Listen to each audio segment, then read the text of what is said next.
Planet Earth is comprised of 1/4 land and 3/4 water geographically. The average human body is composed of up to 90% of its weight in water from birth. The human fetus spends 9 months approximately in utero and in water. All living creatures that have breath are born in and or from water. The Earth contains roughly 368 trillion cubic meters of water.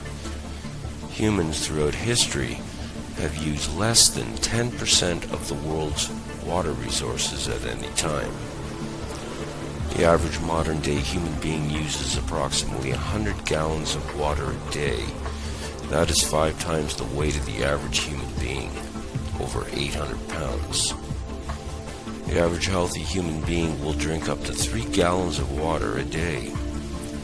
All of the planet's most ancient mythos, theos, and cosmologies record creation events that begin with water.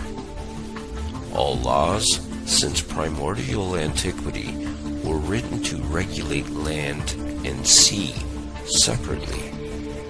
Laws pertaining to land became the law of the land, or rather natural or common law, and laws pertaining to the sea became law of the sea, or rather maritime admiralty law, which is international law and the same everywhere in the world, no matter where you go.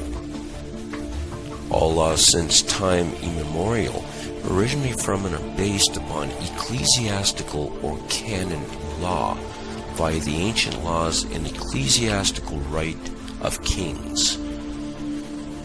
Natural or common law primarily preserves the inalienable rights and needs of human beings who live on land, differing between nations.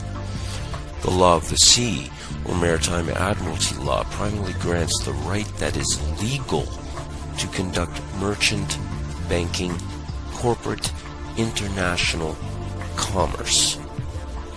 Seeing how living persons cannot live on or in water for extended periods of time, and the Earth's seas have been used primarily for travel since antiquity, regulation of the sea for merchant, trafficking, shipping, and commerce through law became necessary for the merchants of nations to do business internationally.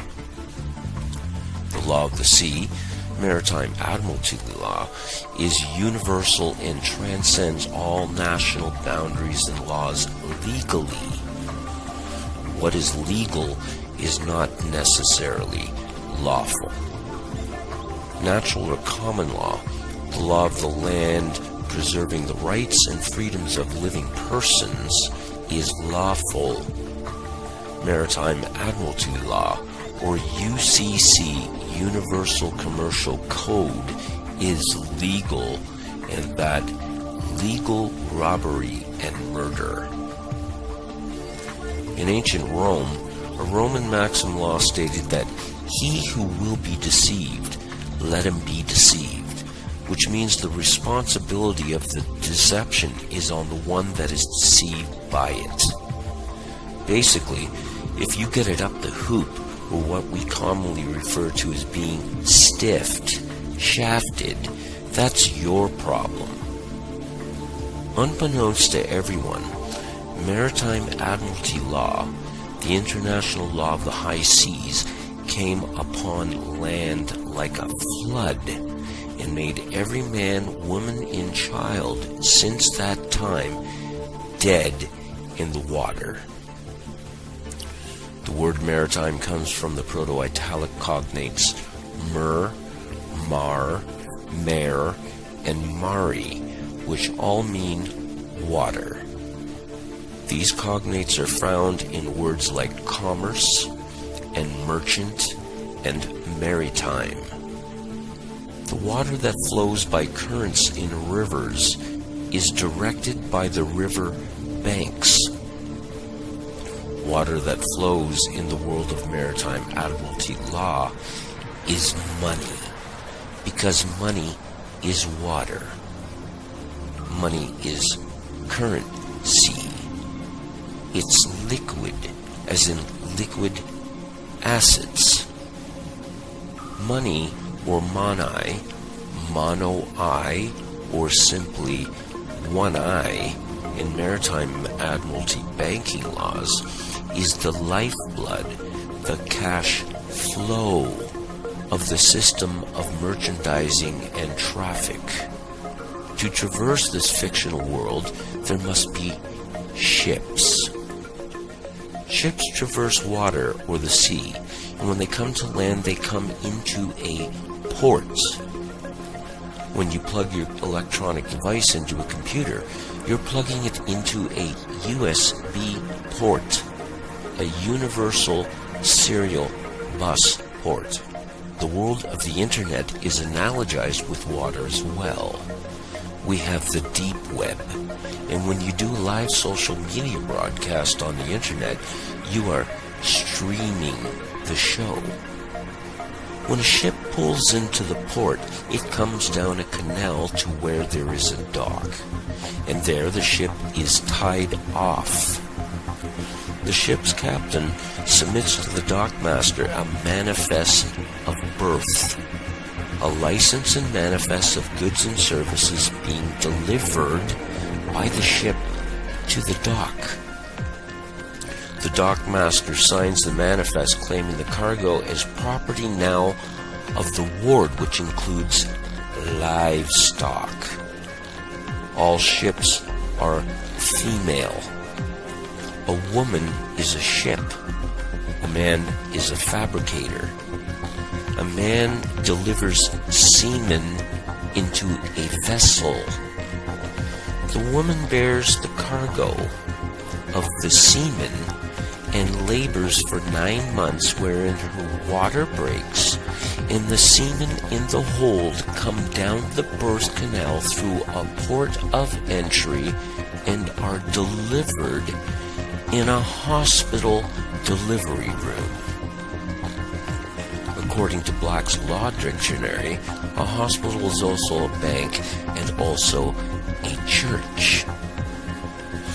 The woman has shipped newly birthed admiralty maritime product, stock, livestock, cargo. A doctor will untie the ship from the cargo, stock, the product, by cutting the umbilical cord to the ship or vessel and sign a birth certificate, a manifest of birth, after the cargo has been stamped or daubed by a footprint and fingerprint with blood and ink. And after the informants, which are your parents, sign the manifest, which is plainly written on the certificate itself, your parents, the informants, are informing the doctor that the cargo, the stock, is now delivered and can be claimed by signature. The doctor signs the certificate, making you now lost at sea as unclaimed corporate property, cargo, stock, product, commodity. You are now legally dead in the water, and your name appears in all capital letters and on every other legal document. And as I said, legal is not necessarily lawful. The word capital, capital, etc. comes from the Latin caput, which means skull, and the word El, which is named for the Phoenician, Hebrew, and Roman god Saturn, which can be found in the Bible. Capitol is where we get Capitoline Hill, Golgotha, Capitol Hill, as in Washington, D.C. Caesar in antiquity ruled from the hill, just as modern-day presidents, monarchs, and popes rule from hills. A gangster may shoot someone in the head and say, "I capped him," a euphemism for a bullet causing death to the head. The word captain comes from the word capital, which means money, or one eye, and equals water, the currency ration. All corporations are fictional. They exist on paper as a dead body vessel, just as your name in all caps on a birth certificate. The Constitution of the United States was formed in 1776, but the Constitution of the Incorporation of the United States was in 1871. The Corporation of the United States was formed in Delaware, Maryland in 1871 and became the United States, Inc. All citizens of U.S. Inc. have a license to work for U.S. Inc. They are employees. All corporations must have three things: a president, a vice president, and a secretary-treasurer. Everything in the world of merchant corporate banking law revolves around ships, as ships are carried by the water, which is the current sea, and all corporations are ships. If you want to have a car, you must have an ownership. If you want to be a citizen of a nation or country, you must get a citizenship. If you go into business with someone, you enter a partnership. If you want to learn a trade, you may enter an apprenticeship. Want to go to college and get your degree? Get a scholarship. Want to go buy a new car? You go down to the dealership. If you are traveling by car, you may enter a township before you enter the very town.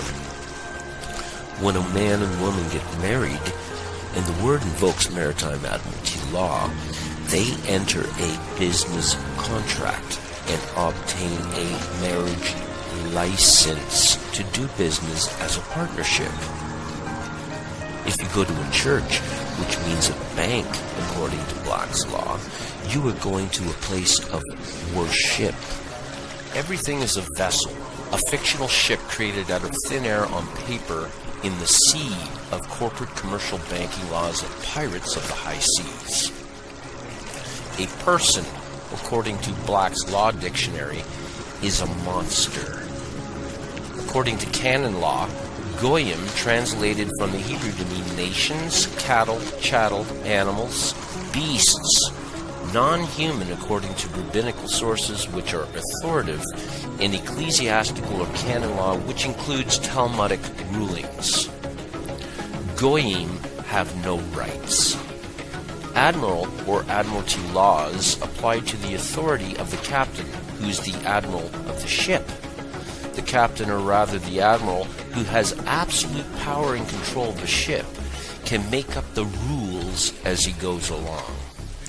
The word admiral comes from the cognates admire, and the Phoenician Hebrew Roman name of deity, Saturn El. Wherever there is a crown, you had better admire and have admiration for the king who is the captain, commander-in-chief, or else.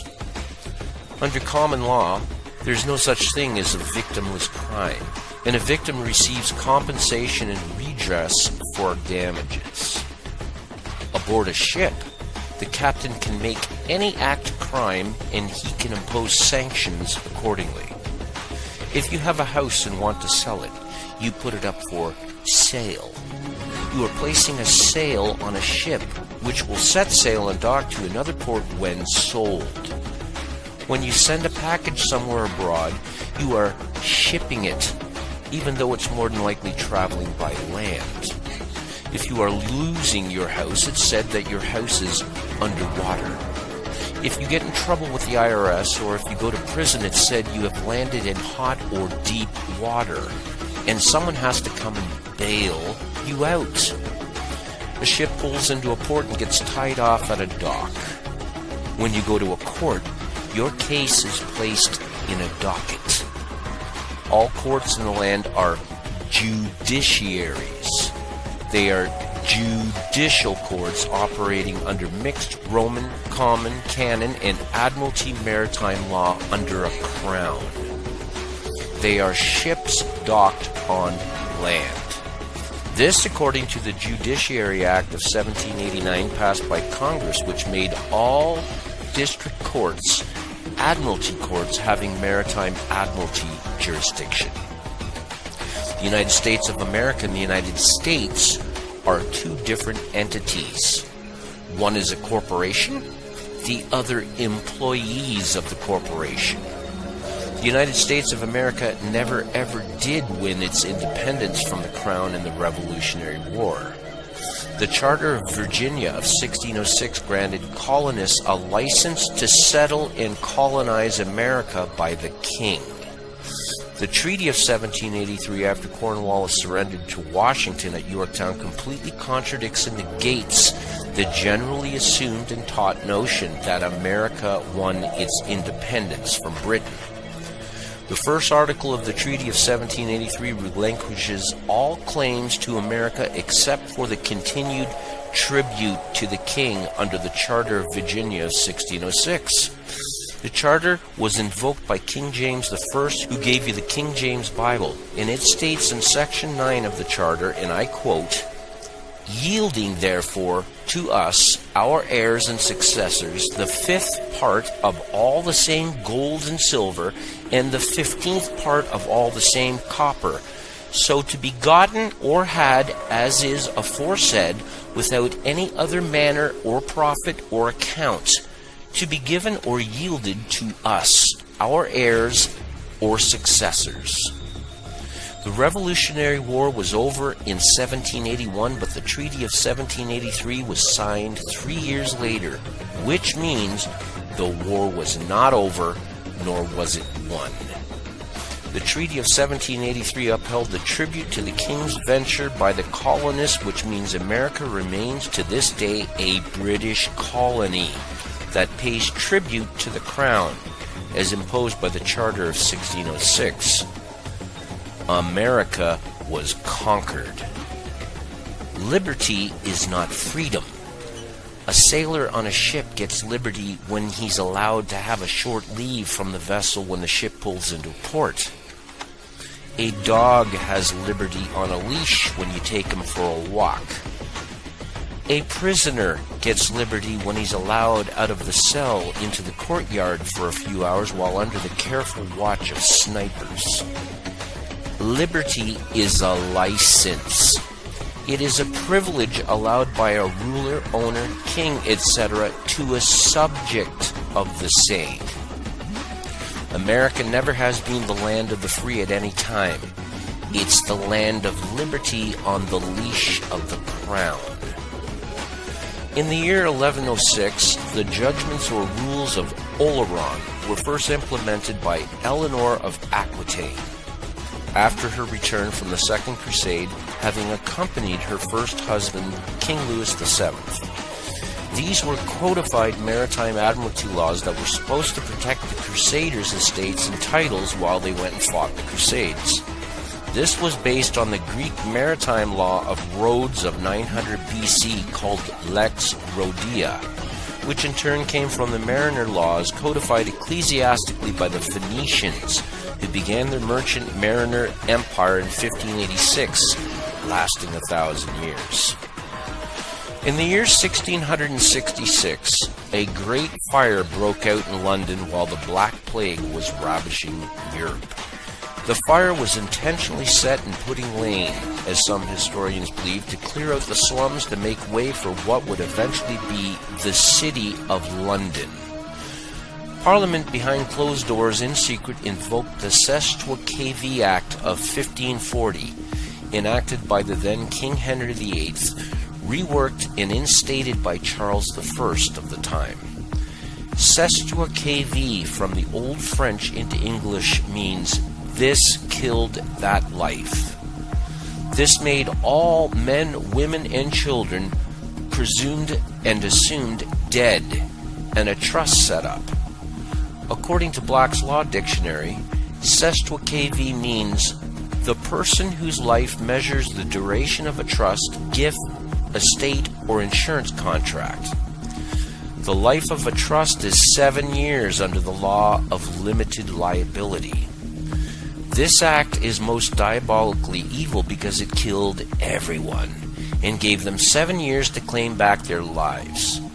The fires of 1666 also created the only parcel of land on the planet that does not have a title deed. the Golden Mile, the City of London, which is a corporation having its own flag, its own constitution and laws, its own defense and police forces. The Golden Square Mile holds the Bank of England, the London Metal Exchange, Fleet Street, FTSE Stock Exchange, the Royal Mint, and the Old Bailey Courthouse. The United States channels billions yearly to the Bank of England to pay the Crown's tribute. In 1913, the Federal Reserve was set up, the brainchild of a secret meeting held on Jekyll Island in 1910.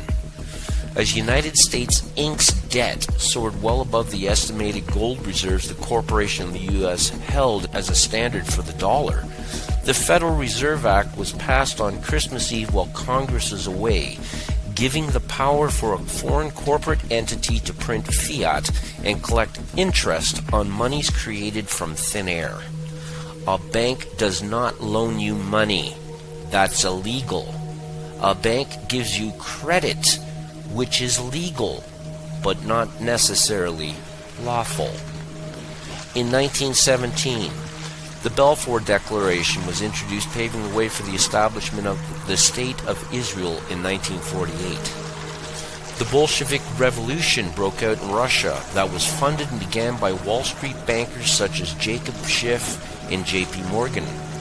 That same year, Woodrow Wilson signed in the War Powers Act that basically stated that the U.S. was stopping all trade with the enemy except for those whom are granted a license, which excluded Americans. Licenses began to be issued in 1933. In 1933, the U.S. had reached Section 11 bankruptcy. President Roosevelt amended the War Powers Act of 1917 and declared all U.S. citizens as enemies of the state. There was a declared national emergency on March 9th, with an emergency act being passed placing all power, property, and resources of the U.S.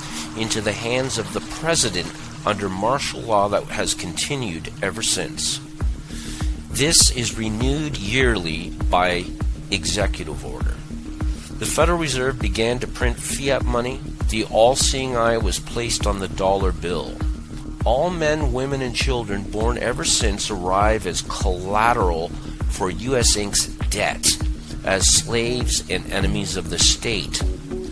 The balance of debt versus collateral is determined through illegal wars for profit, where the debt versus collateral is balanced, or rather the herd of slaves is thinned out. What all this means, ladies and gentlemen, is you are all slaves and cannon fodder for the nations you are in and who are subservient to the rulers running them. You have been turned into collateral for national debts. Consider this when hearing about the imminent collapse of the economy soon to take place. When debts cannot be paid, you are said to be in deep water, and those in deep water usually drown. Shylock, according to Shakespeare, asked for a pound of flesh to pay the bill. The owners of U.S. Inc. demand the same according to Admiralty maritime statutes you are all under. The sun never did set on the Roman Empire, and Rome is just as alive today as it was a couple thousand years ago. You are all owned property and subservient to a crown, whether you like it or not. You are all considered dead and unclaimed by the crown, who laid claim and made you their bitch. You cannot, nor are you allowed to speak for yourself, as dead persons cannot speak, and is why you need a lawyer to speak for you in a court. The dead have no rights. This is all based upon ancient ecclesiastical or canon law at its root and core. When you board a ship called a church, which is also considered a bank under maritime admiralty, and embark upon it, the licensed and registered pastor or priest must teach and keep you obedient to the monarch, the crown. because he who wears the crown, which is the monarch, is the head of the ship called church. He is the king, the lord and captain of the ship called church, and the pastor or priest is an agent of the crown. Maritime admiralty, or rather Universal Commercial Code, or UCC, is the matrix pulled over everyone's eyes that governs all, because everything has been made into ships on the sea of corporate commerce.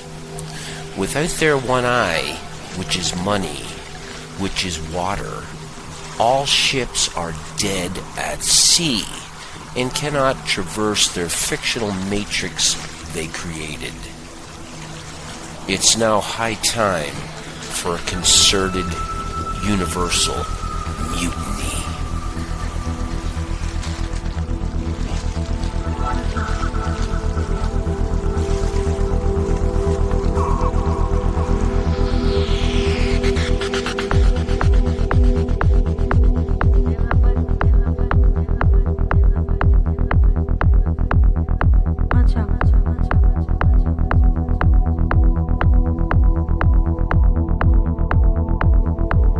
We are opposed around the world by a monolithic and ruthless conspiracy that relies primarily on covert means for expanding its sphere of influence, on infiltration instead of invasion, on subversion instead of election.